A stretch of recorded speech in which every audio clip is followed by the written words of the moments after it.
American intelligence agencies have concluded that the Russian president, Vladimir V. Putin, tried to damage Hillary Clinton's candidacy and help Mr. Trump. On August 4, as evidence of that campaign mounted, Mr. Brennan warned Alexander Bortnikov, the director of Russia's Federal Security Service, known as the FSB, not to meddle in the election. Not only would interference damage relations between the two countries, he said, it was certain to backfire.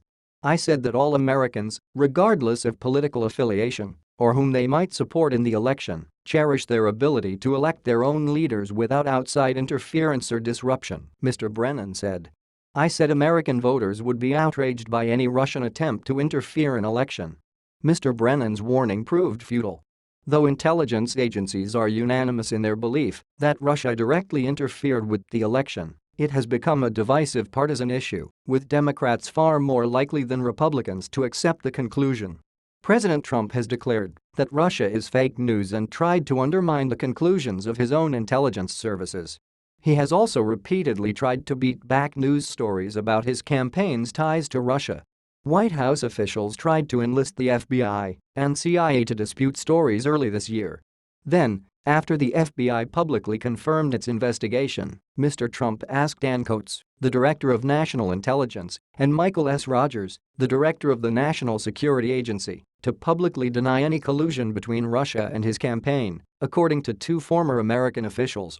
The Washington Post first reported Mr. Trump's entreaties. On the day of the FBI's confirmation, a call from the White House switchboard came into Mr. Coats' office with a request to speak to the director, a former intelligence official said. Calls from the switchboard are usually from the highest officials at the White House: the president, the vice president, or the national security advisor. Mr. Coats took the call. The official would not confirm what was discussed.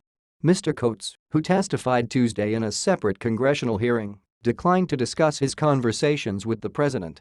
During his candidacy, Mr. Trump's spokeswoman declared that there was no communication with foreign entities. And Vice President Mike Pence flatly denied in January that there had been any contacts with Russians. Journalists have since reported repeated undisclosed meetings with Russians. Mr. Trump's first national security advisor, Michael T. Flynn, was forced to resign over misstatements about his conversations with the Russian ambassador to the United States, Sergei Kislyak. A Justice Department special counsel, Robert S. Mueller III, is investigating whether any collusion took place. A grand jury in Northern Virginia has issued subpoenas for information related to Mr. Flynn's lobbying and businesses. Mr. Brennan described Russia's efforts around the world to use politicians to further Moscow's objectives. I certainly was concerned that they were practicing the same types of activities here in the United States, he said. In late July, officials established a group of NSA, CIA, and FBI officials to investigate the election interference. The information was tightly held, and the FBI took the lead on investigating potential collusion, Mr. Brennan said. I made sure that anything that was involving U.S. persons, including anything involving the individuals involved in the Trump campaign, was shared with the Bureau, he said. Continue reading the main story.